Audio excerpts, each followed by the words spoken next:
Hello, sisters. This is going to be a two-part reflection. The first part is entitled Understanding Our Christian Social Responsibility. And the second part, Church and Politics at the Crossroads. Let us begin immediately with part one, Understanding Our Christian Social Responsibility. A lot of Christians have a strong tendency to reduce Christianity to pietism, a kind of me and my Jesus spirituality.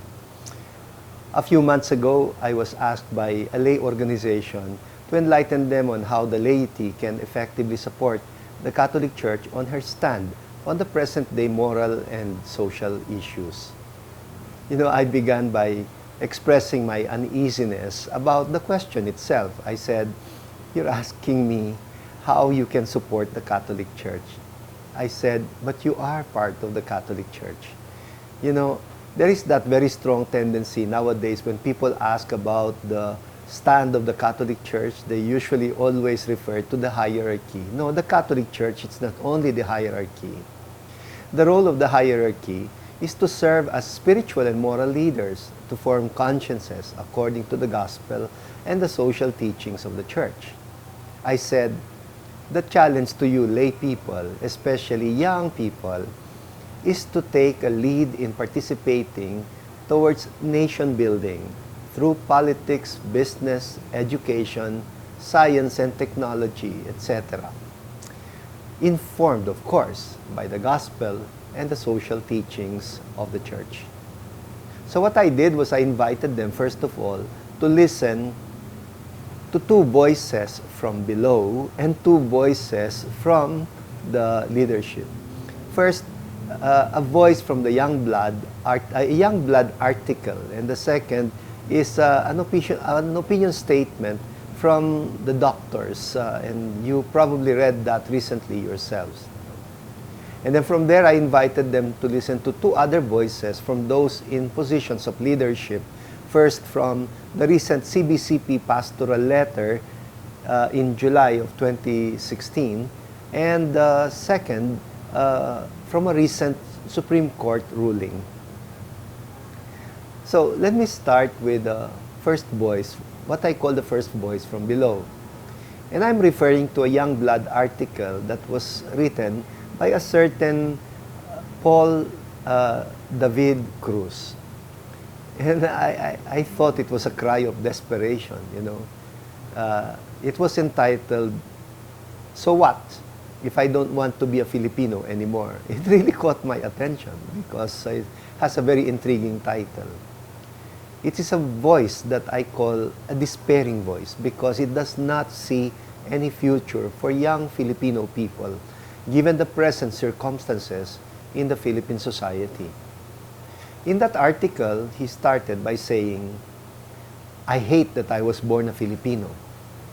And he's addressing this to fellow Filipinos who don't care and who can afford to still be proud of being Filipino. And he said, "I've just had it with the unfairness of this country.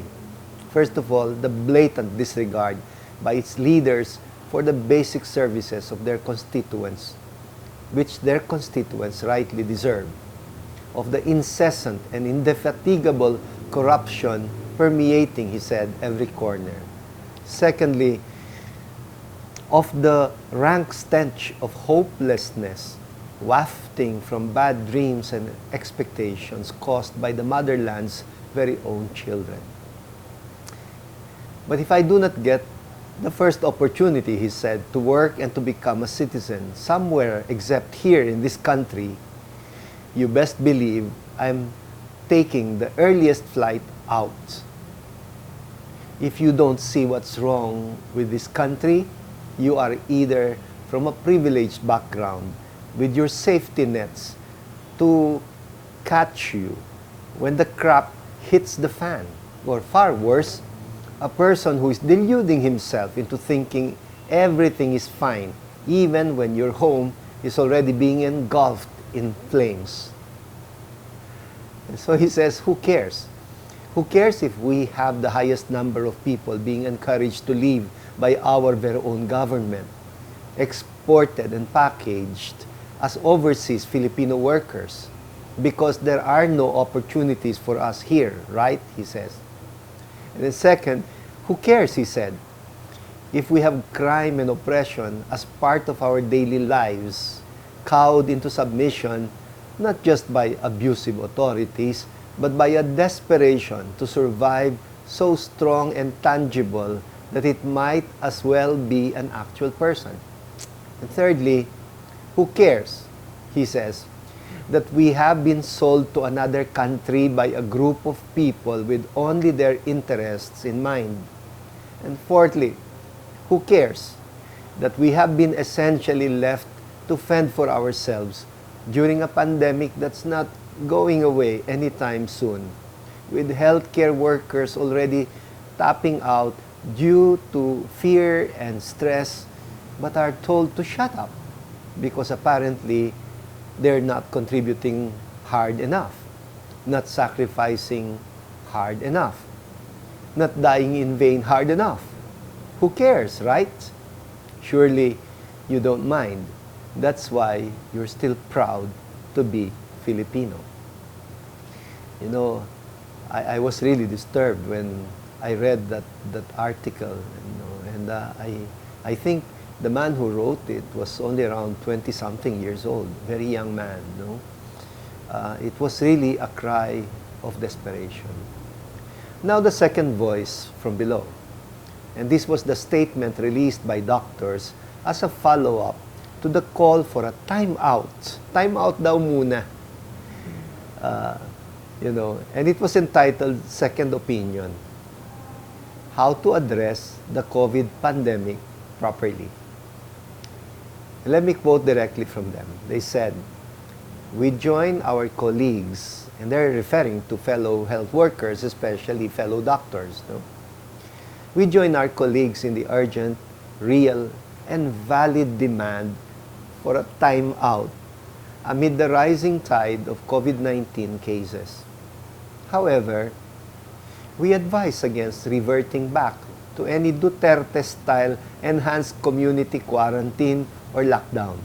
Doctors and healthcare workers must reclaim quarantine for what it should be, a public health measure aimed at saving lives by stopping the spread of the disease. We must reject the distorted forms of community quarantine being imposed on us, as these are devoid of scientific sense and health purpose and serve only to oppress our people. And they said, we call for an end to all militaristic and fascist measures being done in the name of quarantine. Too many lives of healthcare workers have already been needlessly lost due to the wrong priorities taken by this criminally negligent, corrupt, and tyrannical government.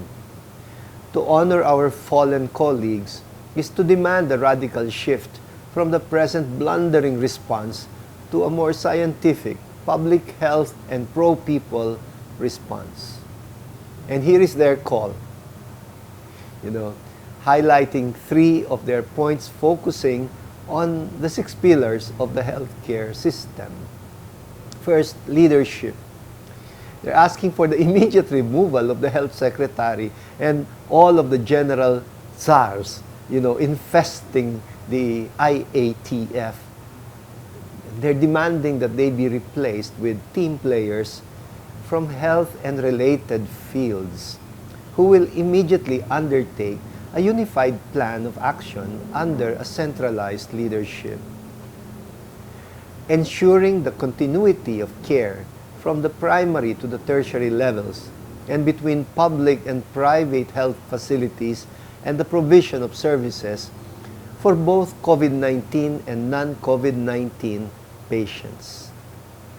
And another point they raised was health technologies, enhancing capacities in testing, tracing, isolation, and treatment at the institutional and community levels, and utilizing appropriate technologies in the promotion of preventive and public health measures.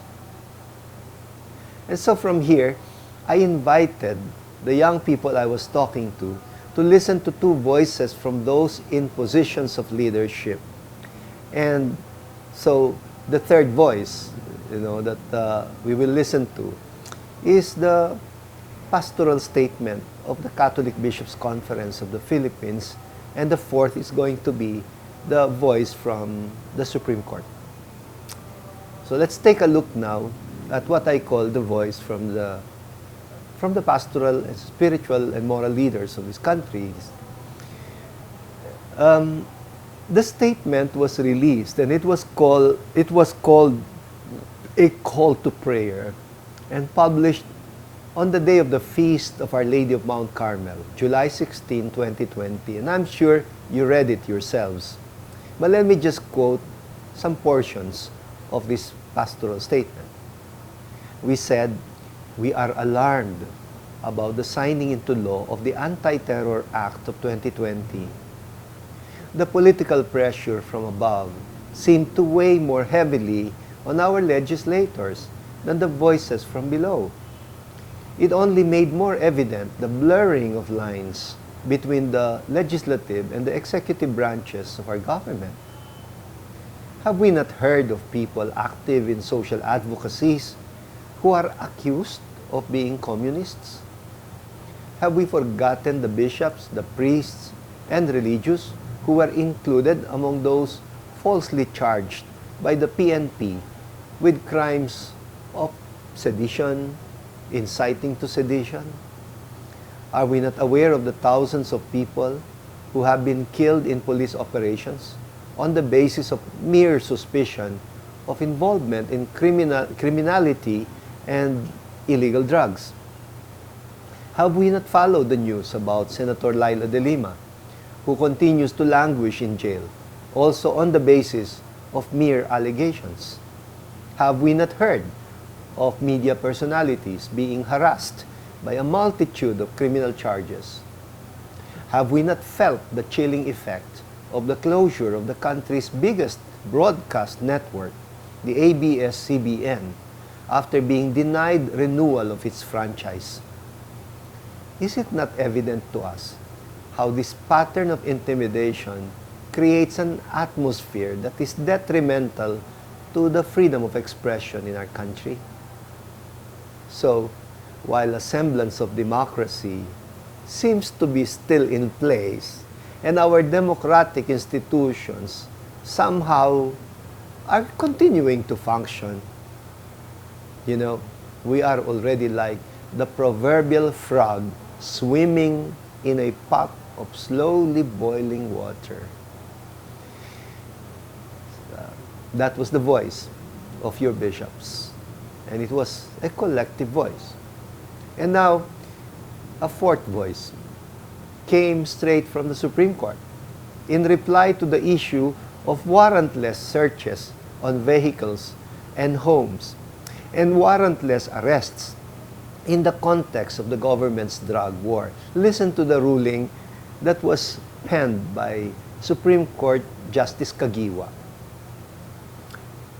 They said, when the Constitution is disregarded, the battle against illegal drugs becomes a self-defeating and self-destructive enterprise. A battle waged against illegal drugs that tramples on the rights of the people is not a war on drugs. It is a war against the people. And furthermore, the Supreme Court also said the state's steadfastness in eliminating the drug menace must be equally matched by its determination to uphold and defend the Constitution. And they concluded by saying, this I think is the strongest part in their statement or their decision. They said, this court will not sit idly by and allow the Constitution to be added to the mounting body count in the state's war on illegal drugs. An allusion to extrajudicial killings, of course. And here's my commentary What the government's war on drugs has successfully destroyed is not the business of illegal drugs, but the integrity and credibility of our own police institution. It has profoundly demoralized the few good people within this law enforcement body who carry out their duties but with due respect for the law. Since the war on drugs began, the impunity, the blatant disrespect for the law, for human life, for human dignity, and human rights has been more the rule than the exception with regard to the conduct of our law enforcers. And that was my personal experience in the Diocese of Caloocan.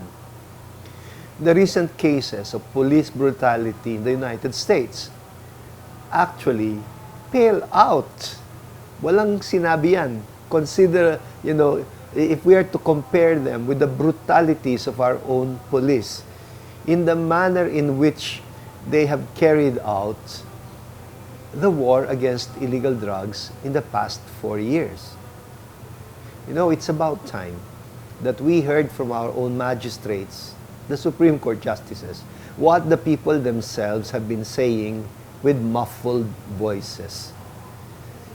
We can't breathe.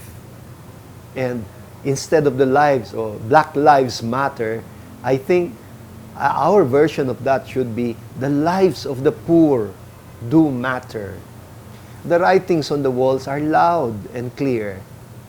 But now they're written no longer by activists on subway walls and tenement halls, as the song goes, or whispered in the sound of silence, but rather by witnesses who fear for their lives, with the rare exception, of course, of those children who stood their ground, and boldly testified about what they saw and heard when Kian de los Santos was brutally murdered by the police officers 3 years ago on the feast day of our own patron saint in the Diocese of Caloocan, San Roque.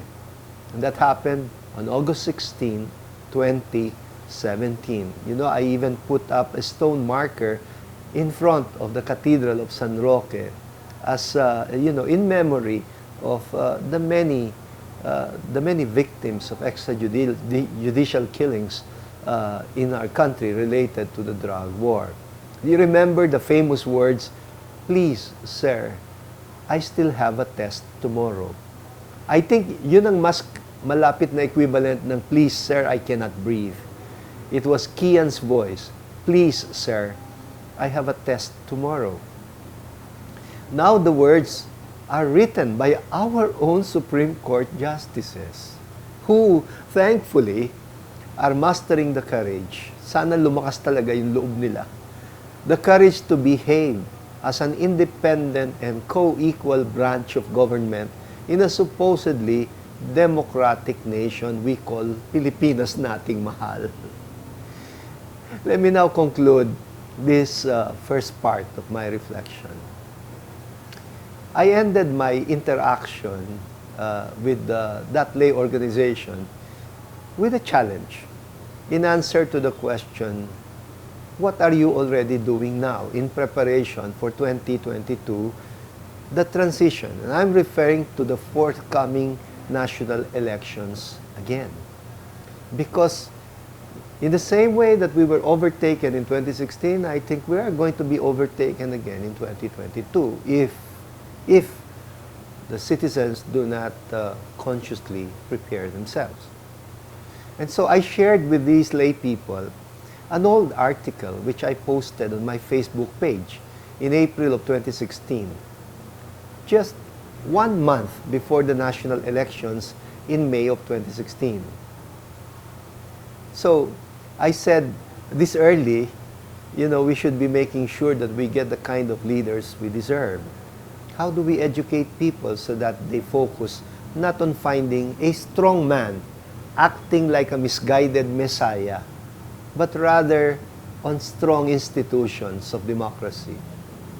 A stronger economy, better education, more decent jobs, less need for OFWs, food security, more assertive stand in the defense of sovereignty. pursuing the peace agenda with the communists and with the Muslims in Mindanao. And so, my post was entitled, Pilipinas Nating Mahal, isang habilin ni Bishop Ambo David. Take note, I wrote this in 2016. When I was still 57 years old. I am now 61 years old. So, I said, in Tagalog, ako'y 57 taong gulang na. Parang narinig ko na ang mga linyang ito noong bata pa ako. Kailangan natin ng kamay na bakal. Kailangan natin ng disiplina para mawala na ang katiwalian, ang kriminalidad at ilegal na droga sa bansa. Para mahango na sa kahirapan ang mga dukha sa Pilipinas. Para magkaroon ng disenteng pabahay at trabaho. Kailangan ng mabilisang pagbabago sa loob lang ng ilang buwan. Ilang buwan. Ang akala namin ilang buwan lang ay naging 14 na taon ng pagdurusa sa ilalim ng diktadurya. Tuwang-tuwa pa nga kami noong una nang sabi namin, sa wakas, mawawala na ang mga masasamang loob sa mga kalsada dahil magkakaroon na ng curfew sa gabi, bawal nang magpagabi. Mawawala na ang mga sisiga-siga at mukhang sanggano. Ang mga pasaway makukulong. Sa ikauunlad ng bayan, disiplina ang kailangan. Iyon ang slogan ng panahon ni Marcos. Sa una, parang ganun nga lang ang dating, disiplina. Sa katagalan, lumitaw din ang tunay na kulay. Ang bumatikos sa gobyerno na lintikan, nakakulong, na-torture, nangaglaho, ang mga tinatawag na subversibo para silang mga bula para daw umayos ang lipunan. Napakadami ang nag-disappear at pinatay o na-salvage noong mga panahong iyon. Maswerte pa nga yung lumitaw pa lumutang sa Ilog Pasig, at least natagpuan. Mga kapatid, ito ba ang uulitin natin? I was saying this before this government got elected. And I said, napakatanga namin nung panahong iyon. Naniwala kaming babaguhin nga ang bansa ng kamay na bakal. Aba, masaya pa kaming kumakanta. Bagong bansa, bagong galak, sa bagong lipunan, magbabago ang lahat tungo sa pag-unlad at ating itanghal bagong lipunan. You remember those words? No? And now, pareho din, change daw is coming. Ang mabuting panaginip na uwing bangungot ng diktadurya. Nawala daw ang mga kriminal. Pinalitan lang ng isang gobyernong kriminal na hindi na mapatalsik ng taong bayan dahil siya na ang lahat. Lahat-lahat. Siya ang masusunod at nakapangyayari. Siya ang batas, siya ang husgado, at siya rin ang pulis. Ang kinahinatnan ng aming katangahan at musmos na paniniwalang makukuha ang pagbabago sa madalian ay isang napakalaking pagkakamali na ngayon ay mukhang ibig na naman nating maulit. Talaga? Okay lang. Nung sabi ko noon, sige lang. Ganyan naman talaga siguro sa isang batang demokrasya. Kailangan pang matuto sa maraming mga pagkakamali. And then I addressed them like an elderly person talking to young children. Pero mga anak, huwag ninyong sasabihing nagkulang kami sa pangaral at paalala sa inyo. Kaya heto ang isang munting habilin na sanay inyong pag-isipan bago dumating ang araw ng halalan. I quoted from a song that became popular nung kabataan ko. It was a song in Tagalog composed by Corita at ang pamagat ay Habilin. And you know, Habilin is a testament. It's like an elderly person talking to a young boy or to a child. And this is what it is saying in Tagalog. Pangarapin mo, bunso, ang isang magandang mundo. Mali ng aming panahon, sa panahon mo iwasto. Magsumikap kang lagi nang matupad ang iyong mithi. Huwag kang tumigil sa pangarap. Diyan kami mali. And the refrain says, bukas mamanahin mo, buti namit sama. Bukas maalalaman mo, ikaw nga ang pag-asa. Kung saan kami nadapa, doon bumangon ka. And the second verse says, maging matalino ka, matutong magsalang. Ang mga turo namin sa iyo, hindi kami laging tama. Panahon mong kinagisnan, iba sa aming nasaksihan. Kaya't tayo nagtatalo, huli na ng malaman. And then the refrain again says, bukas mamanahin mo, buti namit sama. Bukas malalaman mo, ikaw nga ang pag-asa. Kung saan kami nadapa, doon bumangon ka. And even more significant is the last verse. Ganito ang sinasabi, tawag ng iyong bayan, lagi mong dinggin. Pag-iisa ay iwasan, wala kang mararating. Bahagi ka ng mundo, kaya't sa iyong mga tagumpay, kapwa mo ay idamay, diyan kami kulang. And again, the refrain says, bukas, mamanahin mo. Bukas, mamanahin mo, buti namit sama. Bukas, malalaman mo, ikaw nga ang pag-asa. Kung saan kami nadapa, doon bumangon ka. At kung ano ang aming tama, bukas, patibayin mo. Pangarapin mo, bunso, ang isang magandang mundo, mali ng aming panahon. Sa panahon mo, iwasto, magsumikap ka lagi, nang matupad anumang mithi. Huwag kang tumigil sa pangarap, diyan kami mali. Bukas mamanahin mo, buti namin sama. Bukas malalaman mo, ikaw nga ay pag-asa. Kung saan kami nadapa, doon bumangon ka.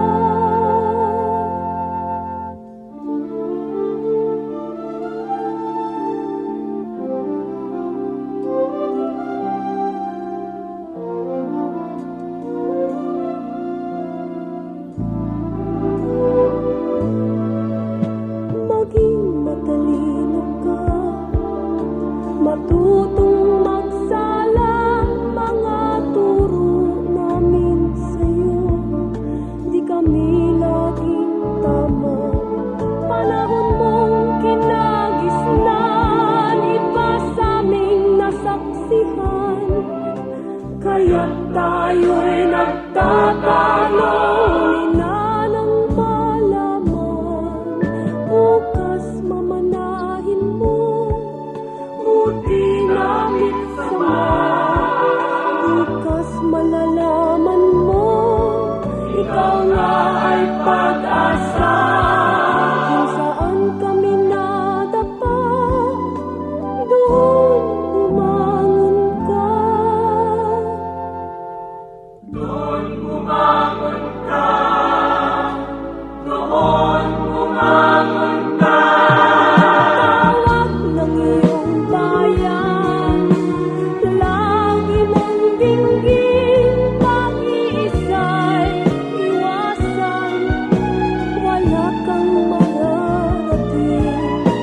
Bahagi ka ng mundo, kaya't sa iyong mga tagumpay, kapwa mo ay idamay, diyan kami kulang. Bukas mamanahin mo, buti namit sama. Bukas malalaman